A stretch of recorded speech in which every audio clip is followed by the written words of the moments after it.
Hello and welcome to the Stack Exchange, where we cast our thoughts and let our arguments resolve. My name is Tristan. And I'm Tyler. Today, we're going to continue looking at the EDHREC top 100 commanders and finding some new, maybe more fun alternate commanders for each of those guys. Going forward, this is going to be a sort of mini series on the channel as we make our way through the top 100 EDHREC commanders at the time when we first made the first video. If you look at the top right of the screen right now, on the left side you will have what number of commander we're on, and the right side has what its rank is as of the production of this video when we're recording it. All right, let's get into it. Starting off this list today, we have Kaalia of the Vast, who is currently ranked 5th on EDHREC's top 100 commanders. For my alternative commander recommendation, I chose Raphael, Fiendish Savior. He is 3 in Rakdos for a 4/4 Devil Noble who has flying, gives other demons, devils, imps, and tieflings +1/+1 and lifelink, and also at the beginning of each end step, if a creature card was put into your graveyard from anywhere this turn, create a 1/1 red devil creature token with, when this creature dies, it deals 1 damage to any target. Honestly, Kaalia giving angels, demons, and dragons is just like every good type that you'd want. So I think restricting it down to just demons, devils, imps, and tieflings feels honestly a lot more fun. People try and look for really big general synergies, but I think restriction breeds creativity. So being forced into this lesser played types of cards and creatures will create some really cool decks. Also, I think building this into a bracket 2 or bracket 3 will be a very powerful effect, as lifelink is typically something that people have a hard time dealing with. Additionally, you're still swinging out pretty much every turn with those +1/+1s. A lot of demons and devils and imps and tieflings have flying or other great abilities. And then he also just generates yourself a 1/1 red devil that will ping for 1, which will also gain you 1. So you have some lifelink synergies in there, like anytime you gain a life, target opponent loses a life. Stuff like Marauding Blood Priest, I think that's the one. The new one from Bloomborough, which has Offspring. You can do all sorts of stuff like that. Just any Sanguine Bond effects. I would avoid putting combos in here, but I mean, to each their own. Anyway, there's a lot of cool stuff you can do with lifelink and Rakdos. I like this. It's kind of like a burn mixed with lifelink. More restrictive than Kaalia, but still gives you something interesting to do. Okay, I talked for too long. Tyler, what's your card? The commander I picked is kind of the obvious option for switching out Kaalia, and that is Strefyn. Strefyn's 2 in Rakdos. He's a 3/2 vampire noble with flying. In the beginning of your end step, create a blood token for each player who lost life this turn. Then, when Strefyn attacks, you can sacrifice 2 blood tokens. If you do, you may put a vampire card from your hand onto the battlefield tapped and attacking. And it gains indestructible until end of turn. This is so like Kaalia. You swing out and you put a guy out there for free. Strefyn's much more restrictive though. You need 2 blood tokens to put something out there, and it can only be a vampire. But you get the added effect of indestructible. And he does generate some of his own blood tokens as long as you're hitting 2 people each turn. So it's not the biggest trade-off. It's more so just kind of a vampire version of Kaalia. So I think that Strefyn's like if you're looking for the most like playstyle comparison, same for Kaalia, I would say Strefyn's your pick. All right, now let's move on to the next commander, which is Yuriko, the Tiger's Shadow. Yuriko's 1 in Dimir, a 1/3 with Commander Ninjutsu for Dimir, and whenever a ninja you control deals combat damage to a player, reveal the top card of your library and put that card into your hand. Each opponent loses life equal to that card's mana value. Also should mention, Yuriko's a human ninja, and ninjutsu is you can return an unblocked attacker to your hand and put this creature out there. So you can completely bypass commander attacks with commander ninjutsu, as long as you're getting an unblocked creature in there. That's really simple for ninjas. And other than that, whenever you're dealing combat damage, you essentially get to draw a card. You have to reveal it, but you also get to ping all your opponents for a bunch of life. So the commander I picked for this switch leans more so into Yuriko's life loss ability than the like ninja's ninjutsu, and that is the new Kefka Dancing Mad. Kefka costs 5 and Rakdos for a 6/6 human wizard who has indestructible on your turn. And then, at the beginning of your end step, exile a card at random from each opponent's graveyard. You may cast any number of spells from cards exiled this way without paying their mana cost. Then each player who owns a spell that was cast this way loses life equal to its mana value. He has indestructible on your turn in case you hit something where you need to probably for board wipe things, but I really like the idea of you get to kind of steal 3 cards every single turn, and you also dish out a bunch of damage from it. So I could see you building him as a sort of mill your opponents a bit so there's something in the yard, and then you just have to keep him alive for as long as you can while you get to gain different value from the cards in your opponent's graveyards. And also, if you don't want to put a card back to their yard, you can just not cast it and just leave it in exile. So I think it's a really cool commander. The only thing stopping me from building them is the fact that it is a 7-cost commander in Rakdos, which, other than rituals, has a really hard time ramping. Nice pick, Ty. So the card that I chose to replace Yuriko is the Reality Chip. I kind of leaned a little more into top of the library manipulation that Yuriko likes. I think that a 2-mana commander that has a pretty strong ability of being able to look at the top card of your library, and then also if it's attached to a creature, you can play lands and cast spells from the top of your library. I think that's a really powerful effect. I just think that it's a more interesting commander than Yuriko. Yuriko is generically powerful, and you do want to do some level of top deck manipulation, possibly scrying lands to the bottom so you can reveal really huge cards on top. And you want to be doing something similar in the Reality Chip. Maybe not huge spells, but still impactful spells. And also, you're the only one that gets to look at this, so it's a little more powerful. I think blue just has a lot of really cool manipulate the top card of your deck or your library synergies, along with being able to put this on a little creature or someone that can just get in for a little bit of damage. Also kind of goes along with what Yuriko was wanting, but you don't even need to do that. You can just attach it and start slinging spells. I think that, like I said, it'd just be more interesting. Yuriko's so boring, so powerful. Yeah, go with the Reality Chip. Challenge yourself. Build a monocolor deck. Yeah, I really like the Reality Chip. I think it's a very cool card, and I think all those kind of play from top of deck kind of commanders are interesting and have lots of potential. Now, moving on to the next commander, we have Pantlaza, Sun Favored. Pantlaza is 2 and Naya for a 4/4 dinosaur. With whenever Pantlaza or another dinosaur enters the battlefield under your control, you may discover X, where X is the creature's toughness. Do this only once each turn. For those of you who don't know, Discover is where you exile cards from the top of your library until you exile a non-land card with that mana value or less, cast it without paying its mana cost, or put it into your hand. I don't know how I'm just now realizing that Discover has the ability for you to put it into your hand. I literally play Okay, this is fun. Okay. Yeah, no, I'm going to be honest. I didn't realize it until I read the card just now. I didn't know that with Discover, you could just put it into your hand if you wanted to. That's so interesting. That's got to be super nice with if you accidentally hit a removal spell and you don't want to use it, or some other random spell like that. You can just put it to your hand and save it. That makes Discover a lot better than I originally thought it was.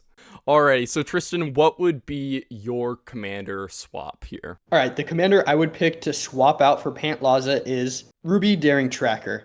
Stick with me on this one. Ruby is a Gruul commander for Gruul, a 1/2 human scout with haste that is basically an arcane signet that will tap for either red or green, and also gets +2/+2 if you control a creature with power 4 or greater.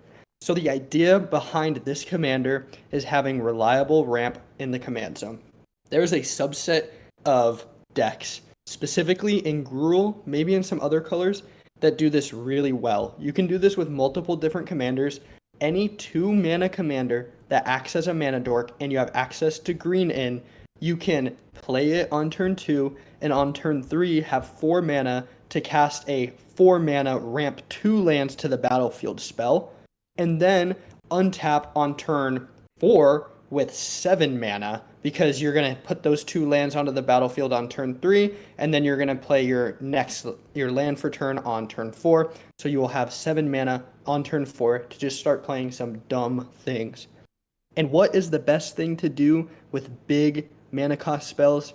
Cascade and Discover. So once you've ramped into 7 mana on turn 4, you are going to be casting a ton of Discover and Cascade spells to be going into the next Discover and Cascade thing, to the next, to the next, to the next, creating a massive board state, redoing this every turn, and then swinging in with all these huge creatures.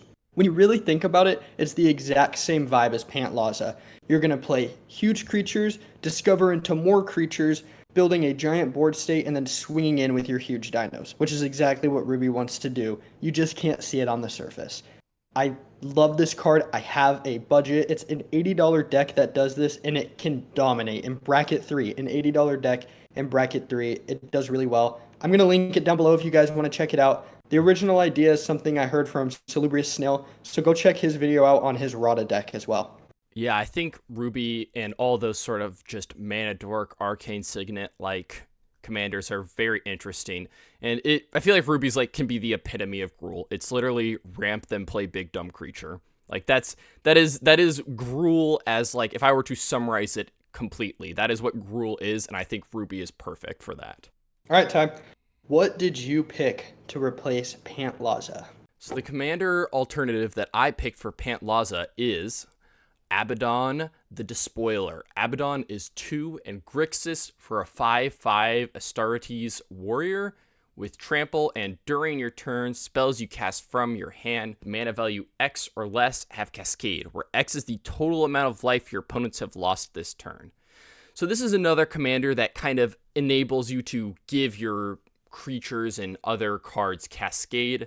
And one of our friends who played with us kind of often had a Abaddon deck a while ago, but he never really got it tuned how he liked. So I think it would be super cool to see like a well-tuned version of this deck.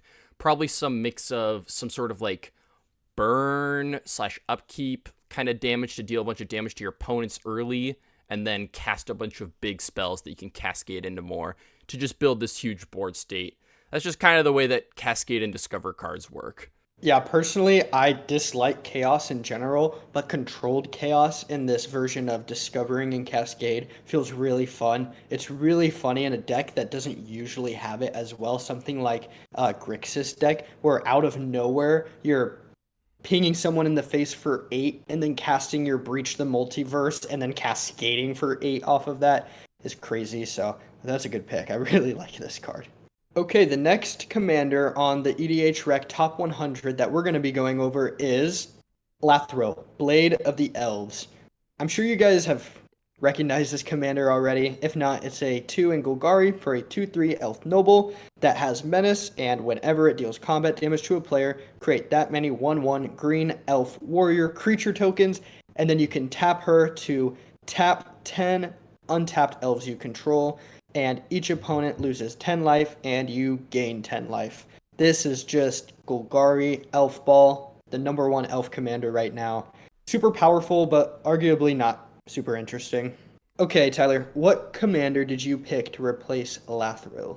So there are probably like dozens of different elf ball commanders you could pick. So I wanted to go a little different. So the alternative commander that I chose was Jetmir, Nexus of Revels. Jetmir is 1 in Naya for a 5/4 cat demon with a couple of different Anthem abilities. So if creatures you control get +1/+0 and have vigilance as long as you control 3 or more creatures. Next, creatures you control get +1/+0 and have trample as long as you control 6 or more creatures. And creatures you control have +1/+0 and have double strike as long as you control 9 or more creatures. And these all stack. So by the time you have 9 creatures, all of your creatures get +3/+0, vigilance, trample, and double strike. This isn't exactly the same way you would normally see like a elf ball commander where they produce a bunch of elves, but this definitely does play into having a ton of creatures, whether they be tokens or not. I think Jetmir has a ton of potential, especially like in bracket 3 and below. I think it'd be super fun. You just go wide and give your stuff a bunch of keywords. We learned about how crazy a buff with a bunch of keywords can be when I made my recent Orzhov deck, which I'll put down below in the description. But it's just kind of crazy how giving some creatures like Menace and Vigilance, it can be such an insane difference for what you can do. And it's probably the same with if you do Trample as well and Double Strike. There's just these are such good keywords, and it gives a buff. It's an awesome commander that I've actually considered building. Dude, honestly, I've seen some crazy Jetmir decks. They just feel so inevitable, just putting creatures out, protecting them, and then just swinging in with this huge board state of keywords. It would be a sick deck to see high bracket 3, honestly. I think that would be perfect for a big deck like this. Okay, getting into the commander, I chose to replace Lathril. For this commander, I chose Riss the Redeemed. Riss the Redeemed is a Selesnya hybrid mana for a 1/1 elf warrior with the following abilities. Pay 2 in hybrid Selesnya to tap, create a 1/1 green and white elf warrior creature token. And then you can pay 4 and 2 hybrid Selesnya mana to tap it. For each creature token you control, create a token that's a copy of that creature. This is honestly just like a standard elf ball deck in Selesnya. A 1 mana commander is so awesome. I love my 2 mana commanders because you just have to pay the 2 colors and you get value. And now this is just a 1 mana commander. You're almost guaranteed to play on turn 1. You don't even need the right color. You just need to put one of your colors down. I love it. Additionally, white and green have a lot of the untapper effects. There's that new Drum Bellower card along with Seedborn Muse effects. There's a lot of stuff like that. And I think that you can just play out mana dorks, pay them into tapping her to create more tokens, untap her using the untap effects, and keep going, making a huge board state while playing a few of the, white and green anthems. There's that new one from Foundations that's pretty simple. I think it just gives +1/+1. I just think it would be a really fun deck. I'm honestly just a sucker for low-cost commanders. A 1 cost is about the best you can get besides Rograk, honestly. And then, being able to generate a board state, I think that it plays a little bit more into itself, and the fact that, you kind of have to put work into doing it rather than, Lathril just giving you them for dealing damage on a menace creature. You still have to, produce the mana, be tapping her, creating other tokens. So I think that this would be a fun deck. Yeah, I actually made a deck using this commander probably over a year ago now, and I built it as Elf Ball. But now looking back at this commander with a bit more experience, is you don't have to build it Elf Ball. It's any creature token. Probably the better way to do this is to do like a Angel Ball, to be honest, and just make those 4/4 Angel flying tokens that the Angels and Life Gain decks just love to make. It just seems perfect. And the deck feels very consistent because of the fact that your commander is a 1-drop. All right, moving on to the last commander of this video, we have Kenrith, the Returned King. Kenrith is 4 and a white for a 5/5 human noble with a bunch of different abilities. You can pay 1 red. All your creatures gain trample and haste until... all creatures gain trample and haste until end of turn, not just yours. You can pay 1 in green to put a counter on a creature. You can pay 2 in white for a player to gain 5 life. You can pay 3 in blue to have a player draw a card. And lastly, you can pay 4 and 1 black to put a creature card from a graveyard onto the battlefield under its owner's control. So Tristan, what commander do you have as an alternative to Kenrith? Yeah, so the commander I chose to replace this one is Heliod, God of the Sun. Just hear me out here. Heliod, God of the Sun is actually a mono white commander, unlike Kenrith, who is a god for 3 and 1 white. He has indestructible, he's a 5/6, and as long as your devotion to white is less than 5, he isn't a creature. And then other creatures you control have vigilance, and then you can pay 2 and 2 white to create a 2/1 white cleric enchantment creature token.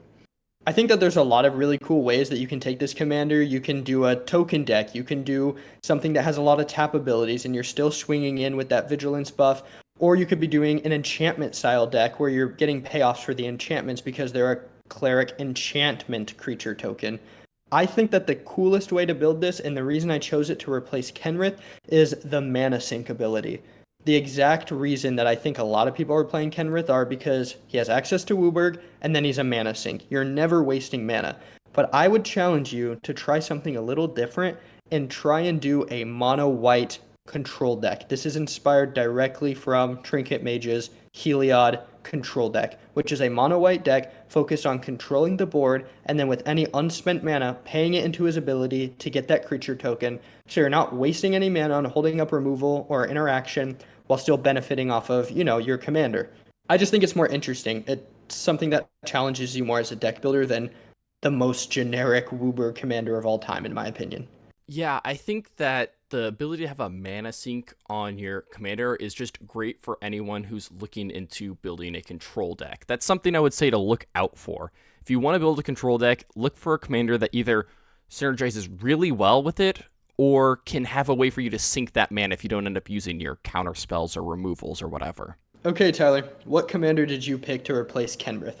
My alternative commander for Kenrith is Ramos Dragon Engine. Ramos is a 6-cost 4/4 legendary artifact creature dragon with flying, and whenever you cast a spell, put a +1/+1 counter on Ramos for each of that spell's colors. Then you may remove 5 counters from him and add double WUBERG. Activate this only once each turn. So, like Tristan said, a lot of people run Kenrith for the access to all 5 colors and the ability to sink some mana into it.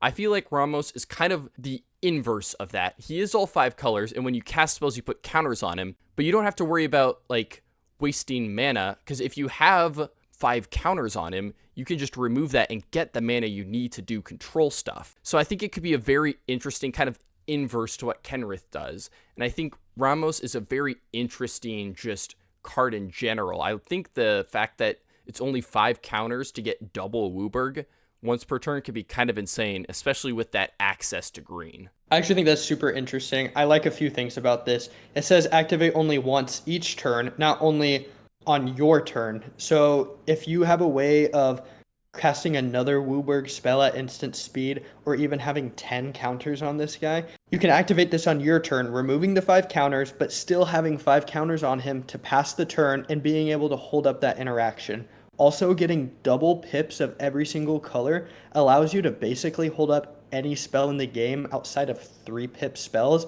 because most spells fall within having 2 pips in their cost, as well as being less than 10 mana. So basically, you can hold up any single removal spell, any single piece of interaction, instant speed interaction, as you pass your turn around the table. So that about wraps up all the commanders we have for you today. If you disagree with anything we said or think you have a better suggestion that's outside of the top 100, feel free to drop it in the comments below. We always love to hear what you have to say, and if you enjoyed this video, please give it a like and subscribe. And if you would be interested in any of the other videos we'd like to make, feel free to head over to our channel and check those out. Be on the lookout for more videos in this series because we plan to do this for all of the top 100 commanders on EDHREC.